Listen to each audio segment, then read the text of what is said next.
मसीह में अति प्रिय, जब आप पापों का क्षमापन पाएंगे तब वह आपको अपनी शांति से भरेगा जो सारी समझ से परे है। उसके बाद आपको एक आत्मविश्वास होगा कि आप परमेश्वर की एक संतान है और तब वह आपको जो कुछ भी मांगेंगे देगा। यह परमेश्वर की इच्छा है कि आप उसकी पवित्र आत्मा की भरपूरता से पाएं। यीशु के अनमोल लहू से धुले जाने और नया जीवन पाने के बाद भी आपके हृदय के कोने में इस संसार की इच्छा है तो अचानक वह अपना बदसूरत सिर उठाएगा।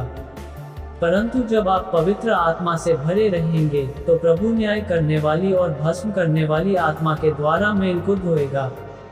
एक बार एक जवान जो प्रभु यीशु के बारे में नहीं जानता था, एक नौकरी के लिए विदेश गया। उसे उस देश के राजकुमार के महल में नौकरी मिली। वह राजकुमार भी यीशु के बारे में नहीं जानता था। इस नौजवान ने अपने जीवन में निराश होने के कारण आत्महत्या करने की कोशिश की। उसी समय प्रभु यीशु उस पर प्रकट हुए और कहा, मेरे प्रिय बेटे, मैं यीशु जिसने तुम्हारे लिए अपना जीवन दिया, मैं तुम्हें वो शांति दूंगा जो यह संसार नहीं दे सकता।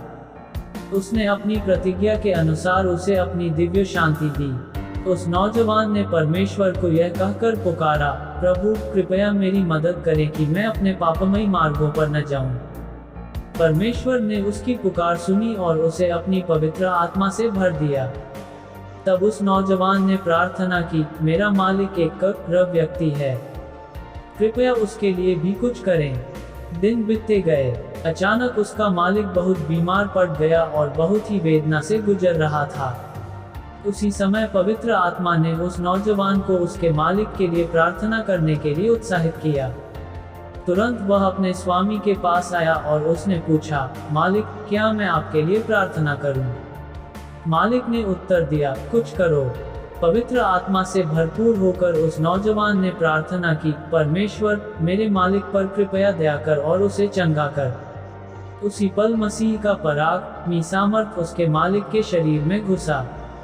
तुरंत वह अपने बिस्तर पर से उठा और उस नौजवान को गले लगाया। उसने अपने रिश्तेदारों और पड़ोसियों को बुलाकर समझाया कि कैसे उस नौजवान की प्रार्थना से उसने चंगाई पाई। आगे वे उस नौजवान से प्रार्थना कराने के लिए आते थे और वह भी उन सब के लिए तरस के साथ प्रार्थना करता था। सभी ने दिव्य चंगाई और अद्भुत छुटकारा प्राप्त किया। इसी तरह परमेश्वर ने इस नौजवान को अपनी पवित्र आत्मा से भरकर उसका आदर किया। उसकी सेवकाई के द्वारा अनगिनत लोगों ने पापों से छुटकारा पाया। जब आप भी इस पराग पवित्र आत्मा को पाएंगे, इस पृथ्वी पर वह आपको पवित्रता का जीवन बिताने में समर्थ करेगा। वह अपनी सेवकाई में आपको सामर्थी रूप से इस्तेमाल करेगा और वह आपको असंख्य लोगों के लिए एक आशीष बनाएगा। परंतु जब पवित्र आत्मा तुम पर आएगा तब तुम सामर्थ्य पाओगे। प्रेयर। स्वर्गीय पिता परमेश्वर, मुझे अपनी पवित्र आत्मा से भरपूर कर, मेरे पापों को क्षमा कर और मुझे एक पवित्रता का जीवन बिताने में मेरी मदद कर। मुझे अपनी ईश्वरीय शांति से परिपूर्ण कर। आपकी सेवकाई में मुझे सामर्थ्यमय रूप से इस्तेमाल कर और अनेक लोगों के लिए मुझे आशीष बना। मैं यीशु मसीह के नाम में यह प्रार्थना करती हूँ। आमीन।